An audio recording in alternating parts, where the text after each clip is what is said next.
కానీ అదే భివాండిలో చాలా మంది ఎవరైతే ఒప్పుకోరో వాళ్ళని వాళ్ళందరూ బాత్రూమ్ లో పెట్టడం, బాత్రూమ్ లో నీళ్ళు తాగించడం చేస్తారు. తాగల్లా బాత్రూమ్ నీళ్ళు తాగమంటారు, నీళ్ళు పోసుకొని ఇచ్చేకారు. వాళ్ళు పస్తులు పెడతారు తప్ప అన్నం పెట్టరు. ఒప్పుకుంటే ఏమైనా పెడతారు సార్ వాళ్ళు, దానికి ఒప్పుకోకపోతే నరకం సాని పెడతారు. ఇంకొకటి కూడా చేస్తున్నారు సార్, నాకు ఎప్పుడు ఈ అమ్మాయిలు కస్టమర్లు ఎప్పుడు రాలేదో అప్పుడు ఆడపిల్లలందరూ మొగతారు కదా పండుకుండేది, అప్పుడు వాళ్ళ రూమ్లే నన్ను పంపించినారు సార్. కస్టమర్ రాకుండా టైంలో నువ్వు పోయి పండుకోపో, నువ్వు వాంతి చేసుకుంటా అంటే మేమెందుకు చేయలేడా అని వాళ్ళ దగ్గరికి నన్ను పంపించినారు సార్. అప్పుడు నా చెల్లెలు ఈ పాప పుష్ప అని ఉంది కదా, ఆ పాప వచ్చాక నువ్వు ఎందుకు అక్కడ నరకం పడతావు అంటే, ఎట్లా పుష్ప ఏంది పుష్ప తినేది కాబట్టి నాకు పాప ఉంది, భర్త ఉన్నాడు, ఈ జీవితం నాయం చేస్తున్నావు, మనం ఎందుకు బతకల్లా అని ఆలోచించి నువ్వు చచ్చిపోతావక్క, ఇద్దరు నా దగ్గరకు వచ్చిన కస్టమర్ ఇది తీసుకొచ్చినాడు తినక్క అని తినిపించింది సార్ నా చెల్లెలు. మా పాప తినిపించింటే నాకు ఎక్కడలేని బాధ వేసి అసలు అన్నం తినల్లో లేదు కూడా నాకు అర్థం కాలేదు సార్. అన్నం అంటే కూడా అట్లా వచ్చినదే కదా సార్. అది మా పల్లెటూరులో అయితే ప్రాణాలు పోగొట్టుకుంటాం కానీ అలా వంగం మేము ఎంత జనం, ఎందుకంటే మాకు ఒక్క పూట అన్నం లేకపోయినా బతుకుతాం కానీ అట్లా ఇది చేయించి బతకాలంటే చేతగాల్సి అన్నమాట. అట్లా నాకు చాలా బాధ వేసింది సార్. కానీ ఆకలి తట్టుకోలేక అన్నం తిన్నా సార్. నేను అన్నం తిన్నాను, ఒక రోజు అంతా కడుపు నొప్పితో బాధపడలేదు. వాళ్ళకు ఆ రోజు అన్నం తిన్నాను కాబట్టి కొంచెం కూర్చోగలిగాను. అమ్మాయిలు వచ్చేంతా చూడక్క మేమందరం అట్లా వచ్చిన వాళ్ళమే, నీలాగా మేము మొండికేసిన వాళ్ళమే. వాళ్ళు నువ్వు ఎంతన్నా మొండికే నేను విడిచిపెట్టరాడా, మేము ఎంత మొండికేసిన కూడా మమ్మల్ని వదిలే వాళ్ళు. నువ్వు లాస్ట్ ఆకలి తట్టుకోలేకనే మేము దీనికి సిద్ధపడినాం మేము అని చెప్పింది అలా అప్పుడుండే అమ్మాయిలంతా. నేను ఒకటి చెప్పినా సార్, ఇప్పుడు ఒకటి మనం వాళ్ళ కింద లొంగాల్సిన అవసరం లేదు. ఎందుకంటే వాళ్ళ మనోళ్ళు కాదు, వాళ్ళు చెప్పినట్లు లొంగేదో వీళ్ళు చెప్పినట్లు లొంగేదో మనకు అవసరం లేదు. అది మన బాధ్యత, అది మన సొంతము. వీళ్ళు చెప్తే మనం ఎట్లా పోతాం వాళ్ళ కిందికి, వాడు పండుకుండేది వీళ్ళు ఎట్లా పండబెడతారని చెప్పినా సార్ నేను. ఇంకా చెప్పుకుంటుంటే మనకు చంపేస్తారా కానీ వాళ్ళంటే లేదు, మనకు ధైర్యం తెచ్చుకుందాం. ధైర్యం తెచ్చుకుంటే మనమందరం బయటకు వెళ్ళిపోతాం. అంతేగాని వీళ్ళందరూ లేదు ఏం చేస్తారు మన చేత అవుతుందా, మనం ఒక ఏడా చేద్దాం, మనం అందరం వెళ్ళిపోదాం.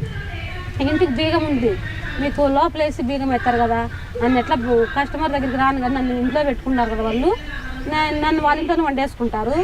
ఆ ఇంటికి బీగంచో నేను తయారు చేపిస్తా, చావి వాళ్ళు వస్తారు తయారు చేపిస్తా, ఆ బీగం నేనే తీస్తా, అందరూ డ్రెస్సులు వేసుకొని రెడీగా ఉండండి వెళ్ళిపోదాం అని చెప్పి వాళ్ళకి ధైర్యం చెప్పిన. వాళ్ళందరికీ ఒక దగ్గర తీసుకొచ్చావు, మంచి పని చేస్తాం.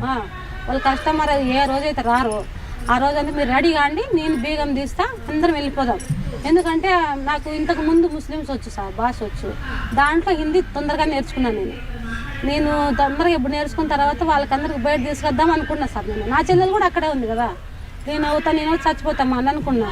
నా చెల్లెలు ఆకలి తట్టుకోలేక వెళ్ళిపోయింది సార్. ఆ పాప నాకు ఏమైపోయినా ఏంటంటే ఆ పాప ఉంది కూడా నన్ను బతికిచ్చింది సార్, లేకపోతే ఎప్పుడో చనిపోవాల్సింది అక్కడ. కానీ పోలీసు ఆయన మిమ్మల్ని తీసుకెళ్తా అని చెప్పి ఆ రోజు ఫోన్ చేపించినాం సార్ మేము. కస్టమర్ వచ్చింటే ఆ పాప చూసిపోయేదాన్ని కస్టమర్ వచ్చినాడు సార్ ఒక పాపకి. ఆ పాపని మా సార్ నెంబర్ ఎత్తకపోయి మా పుష్పకి మీ ఇట్లా ఫోన్ చేయించు పుష్ప అని చెప్పి నెంబర్ ఎత్తకపోయించిన ఫోన్ చేసినాడు. ఆ సార్ అయితే ఆ రోజు ఎక్కడ డ్యూటీకి వెళ్ళిపోయి రాలేకపోయినాడు.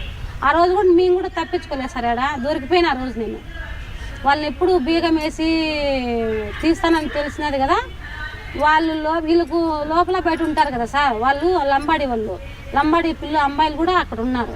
వాళ్ళేం చెప్పినారు, నేను చెప్పిన ఐడియాలన్నీ మొత్తం ఇంట్లో వాళ్ళకి పోయి చెప్పేసిన, ఇట్లా చేస్తాను అమ్మాయి, ఇట్లా ధైర్యం చేస్తాను, అందరికి వెళ్ళిపోదామని ధైర్యం చేసింది అని చెప్పేసినారు సార్. అప్పుడు పొద్దున్న ఏం జరిగిందంటే, ఇంకా బియ్యం ఎట్లా తీపిస్తారు సార్, వాళ్ళు మేలుకున్నారు, బియ్యం తీసే కాలే. సరేనని బయటే ఉన్నా సార్ నేను, రామ్మా బయటికి కక్కేది విడిచిపెట్టినావు పా లోపలికి అని ఇవన్నీ పిలిచిపోయినారు సార్. ఎల్లురికాయ తెచ్చిచ్చేవాళ్ళు, చచ్చిపోతానని ఎల్లురికాయలు తెచ్చిస్తారు వాళ్ళు. ఆయన వాళ్ళ రూమ్లోకి పంపిరు నన్ను, వీళ్ళ దగ్గరే వండేసుకుంటాను. సరేలేనేసి చెప్పిన వీళ్ళు పొద్దున్న ఏం చేసినారు సార్, అక్కడ ఉండే అమ్మాయిలంతా వాళ్ళకి చెప్పేసినారు, ఆ అమ్మాయి అంతా ఇట్లా చేసినారు, అందరు రెడీ అయినారు వెళ్ళిపోయేదానికి అని చెప్పేసినారు. లంజముండా నిన్ను పాపని నేను విడిచిపెడితే సన్నిపిడి తల్లిలే ఏడుసనిలే పాలన్నీ తట్టుకోలేక నా బాధ నాకు ఉంటుంది కదా సార్, బాధ ఉంటుంది కదా, పాలు ఎట్లా ఉంటే అట్లా నాకు ఎంత బాధపడినా సార్, అందువల్ల నన్ను అక్కడ పంపిలేకపోయినారు వాళ్ళు. సరేలే అని వాళ్ళు పంపిలే వాళ్ళు లంజముండా నేను పాపం పుణ్యం అనుకుంటే నువ్వు వాళ్ళని కూడా గబ్బు చేయాలనుకుంటావు లంజముండా అని చెప్పి సార్, మిక్సీకి పచ్చి మిరపకాయలు మిక్సీకి వేసి కాలు చేతులు కట్టేసి కందల్లో పెట్టినారు సార్. నాకు ఎంత బాధపడడం లెక్క చేసుకో సార్. మిరపకాయలు మిక్సీకి వేసి కన్నలకు పెట్టినారు నాకు. ఇట్లా చేస్తావా, నీకు ఇంత ధైర్యం ఉందా, చస్తే ఇక్కడే సావు, వాళ్ళని ఎందుకు పంపిస్తావు, మేమంతా ఏమైపోల్లా బతికేది మేము దీంతోనే బతుకుతున్నాము, మేమందరూ ఏమైపోల్లా అని కన్నులు కారం పెట్టి నీళ్ళు ఇక విడిచిపెట్టేసినారు సార్. అసలు నీళ్ళు ఎవరు ఇలా, అక్కడ మధ్యలో నీళ్ళు ఎక్కడెక్కడ దొరకలే, ఎవరు ఇలా సార్. నా అదృష్టం బాగుండి ఆ ఎస్ఐ ఆ టయానికి వచ్చినాడు సార్. కారం ఎప్పుడు పెట్టినాడో పెట్టింది చూసా సారు, ఏమ్మా నీకు బుద్ధి ఉందా, అమ్మాయిని ఇంతగా బాధ పెడుతున్నావు సన్నిబిడి తల్లిని అని చెప్పి ఒక డ్రమ్ ఉండింది సార్, నీళ్ళు డ్రమ్ బయట, ఆ డ్రమ్ముకి ఎత్తపోయి చేయి పట్టుకొని సార్ వదిలిపెట్టేసినారు. ఒక గంట అంటే కందులు ఎత్తపోయి డ్రమ్లో పెట్టేసినారు సార్. ఊపిరాడక తనకలాడు మంటకు తట్టుకోలేక అంత బాధపడినా సార్ నేను కూడా. ఇంకా పాలన తెగితే సార్ నేను ఇల్లు ఉంటే ఎట్లా చంపేస్తారు కదా, ఉన్న చంపేస్తారు, తప్పు చేయకున్నా చంపేస్తారు, తప్పు చేయకుండా చంపేస్తారు అని డిసైడ్ అయిపోయినా సార్. నేను ఒకటి చెప్పినా సార్ వాళ్ళకి, సార్ వాళ్ళు పిలిచరండి సార్, మీరు పవర్ఫుల్గా సార్ వాళ్ళు పిలుచుకొస్తే మ్యాట్లలో బయటపడతాం సార్, దయచేసి ఒక సాయం చేయండి సార్ అని చెప్తే సార్కి సరే అమ్మ సార్ ఓ రోజు వస్తామని సార్ చెప్పేసి పోయింటే మళ్ళీ ఒక రోజు వచ్చినారు, పవర్ఫుల్గా వచ్చినారు. అప్పుడు ఏమైందంటే ఈ శారదా శోభ అనేది ఎక్కడెక్కడ అమ్మాయిలు దాచిపెట్టేసినారు సార్.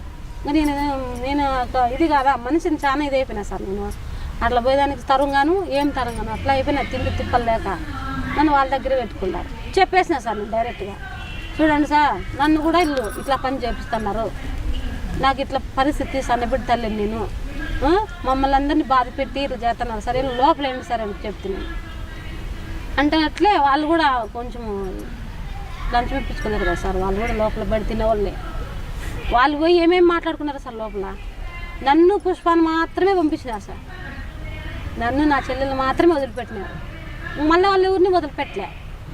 ఏమ్మా నువ్వు చెప్పినట్లే ఇడిచిపెట్టినావు, లచ్చల లెక్క మేము మోసపోతాం కదా అక్క, నా తాళబొట్టు ఇక్కడదా, నా భర్త కట్టిన తాళబొట్టు, మా అమ్మలు పెట్టిన బంగారు ఇక్కంటే ఎందుకు ఇస్తాం మేము, అది ఏడ ఏమో ఏం తీయలేదు సార్. నాకు కనీసం గొలుసులు ఇవ్వలే, మా అమ్మలు పెట్టిన బంగారు ఇవ్వలే, కమ్మలు వాళ్ళు తీసుకుంటారు, కనీసం మంగళసూత్రం కూడా వాళ్ళు ఇప్పించుకుంటారు సార్. ఇప్పించుకొని వాళ్ళు ఏమి ఇది చేయకుంటే సరేలేని 2000 ఇచ్చినారు సార్ మాకు, ఆ పాపకి నాకు 2000 ఇచ్చి మీరు ఏం కడప దిగి ఫోన్ చేయండి నాకు అని, లంజముండా నీకు అది చెప్తాలే, నన్ను విడిచిపెట్టినా కదా ఇంకా చూస్తాను నీకు అత అని ఆ పాపని పిలుచుకొని వచ్చేసిన సార్. నేను వచ్చేసిన సార్, ఆంధ్రాకి వచ్చేసిన. ఈ 2000తోనే ఇద్దరు సాధ్యులకు తినేకేం లేక అప్పుడు ఎప్పుడైతే బయట పడుతున్నో అప్పుడు కొంచెం మా చెల్లెలు ఉంది కదా, ఆ పాప టెంకాయ నీళ్ళు జ్యూస్లో అవన్నీ తాపి కొంచెం పైకి వచ్చింది సార్, నాకు ఇది చేసింది. అప్పుడు ఈ ఆంధ్రాకి బయటకి ఇప్పుడు పడుతున్నా నాకు నా బిడ్డ మీద మా నాన్న మీద ఎక్కువ చూపుతుంది sir. For more videos, subscribe to iDream. And loads of fun entertainment and content, do watch iDreams. Do subscribe iDream Media. దయచేసి iDreams మీరు సబ్స్క్రైబ్ చేయాల్సిందిగా నేను కోరుతున్నాను. I am Dr. Nayak, DT Nayak. For more videos, please subscribe to iDream. Please subscribe iDream News. Please subscribe iDream. Please subscribe iDreams. మీరు చూస్తున్నారు iDream News.